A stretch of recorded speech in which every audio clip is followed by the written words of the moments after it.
This is the start of the lecture notes for Chapter 3, Forces. Chapter is divided into 3 sections. Section 1, we're going to look at Newton's second law. In Section 2, we'll look at gravity. And then finally, in the third section, we'll look at Newton's third law of motion. Section 1 starts out with force, mass, and acceleration. Newton's first law of motion states that the motion of an object changes only if an unbalanced force acts on the object. Newton's second law of motion describes how the forces exerted on an object, its mass, and its acceleration are related. What's different about throwing a ball horizontally as hard as you can and tossing it gently? When you throw hard, you exert a much greater force on the ball. The hard-thrown ball has a greater change in velocity, and the change occurs over a shorter period of time. Recall that acceleration is a change in velocity divided by the time it takes for the change to occur. Remember, that looks like this. Acceleration equals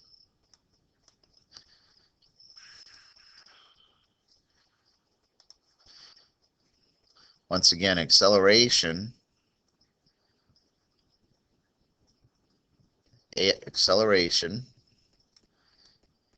equals the change, triangle stands for change, in velocity divided by time. So a hard-thrown ball has a greater acceleration than a gently thrown ball. If you throw a softball and a baseball as hard as you can, why don't they have the same speed? Difference is due to their masses.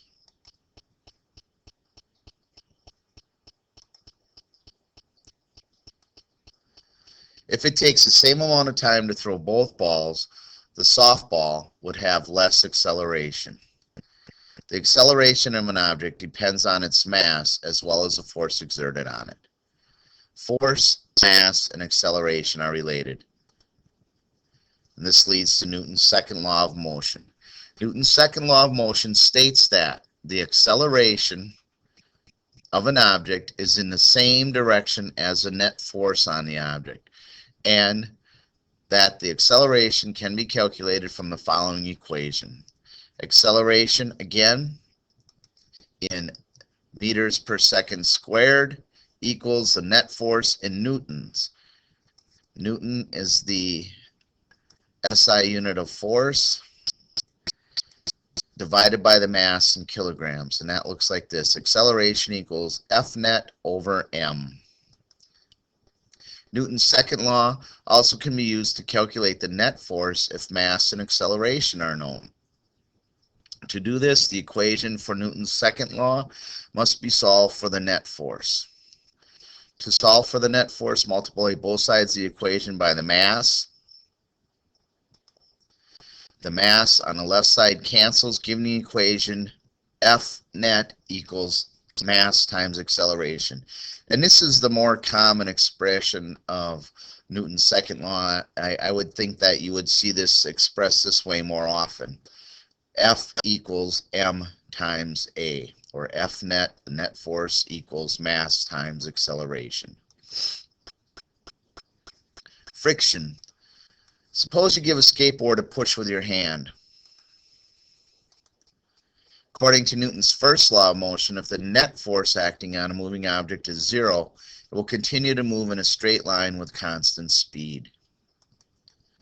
Does the skateboard keep moving with constant speed after it leaves your hand? Recall that when an object slows down, it is still accelerating. By Newton's second law, if the skateboard is accelerating, there must be a net force acting on it. Friction. The force that slows the skateboard and brings it to a stop is friction. Friction is a force that opposes the sliding motion of two surfaces that are touching each other.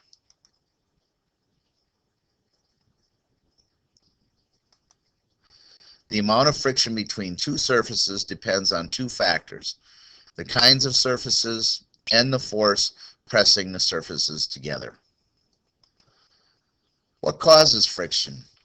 If two surfaces are in contact, welding or sticking occurs where the bumps touch each other. These microwelds are the source of friction. The larger the force pushing the two surfaces together is, the stronger these microwelds will be, because more of the surface bumps will come into contact. Microwelds form where bumps come into contact, and more force presses the bumps closer together. This also explains why a fly or a spider can stick to glass or stick to the side of the wall. If you were to magnify the glass or the wall, you'll see that it's not as smooth as you think it is, and a fly and a spider have tiny hairs that allow them to stick to the surface. To move one surface over the other, a force must be applied to break the microwelds. Static friction. Suppose you fill a cardboard box with books and want to move it.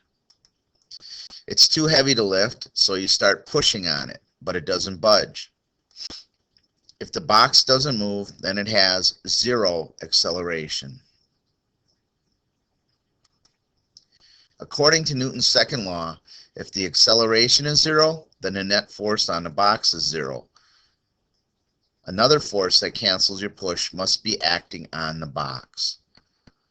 That force is a friction due to the microwelds that have formed between the bottom of the box and the floor.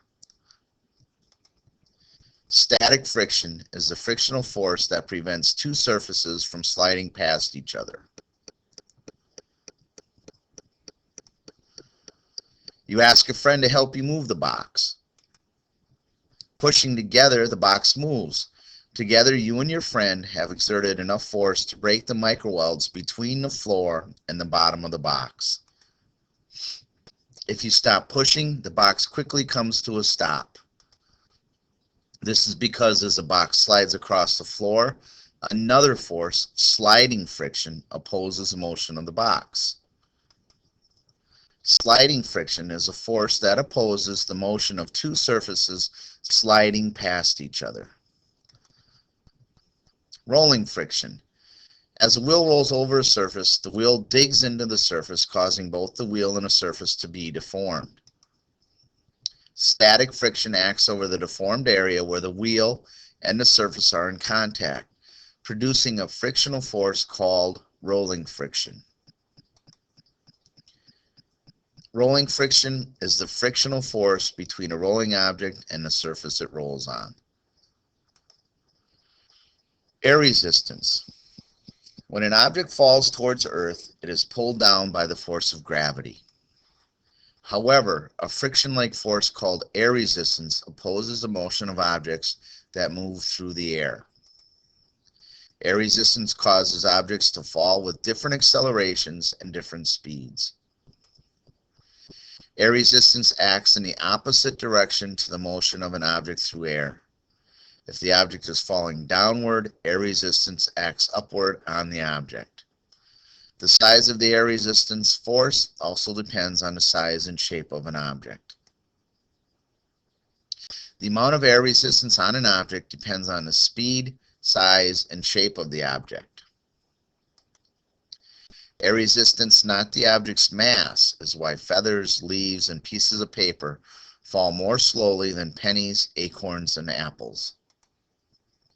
As an object falls, the downward force of gravity causes the object to accelerate.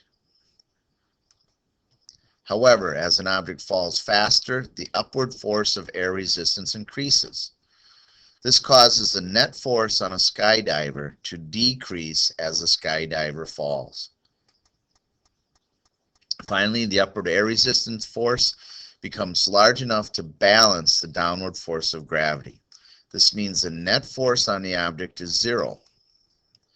Then the acceleration of the object is also zero, and the object falls with a constant speed called the terminal velocity. Terminal velocity is the highest speed a falling object will reach.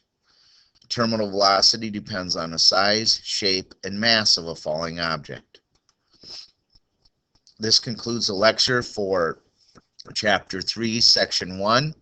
Answer the following 3 questions and post your results in your MyBigCampus account. Question number 1. Newton's second law of motion states that acceleration, momentum, speed, or velocity of an object is in the same direction as the net force on the object.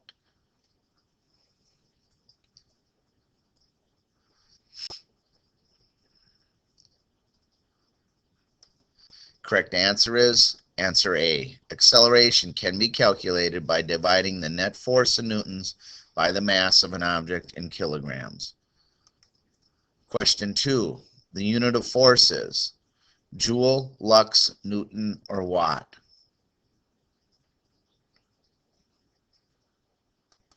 Correct answer is C. 1 newton equals 1 kilogram meter per second squared. Question 3. What causes friction?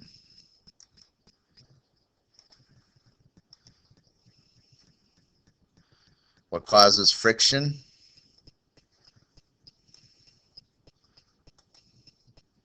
The answer is friction results from the sticking together of 2 surfaces that are in contact. This concludes the lecture and questions for Chapter 3, Section 1. And again, answer the 3 questions and post your results to your MyBigCampus account.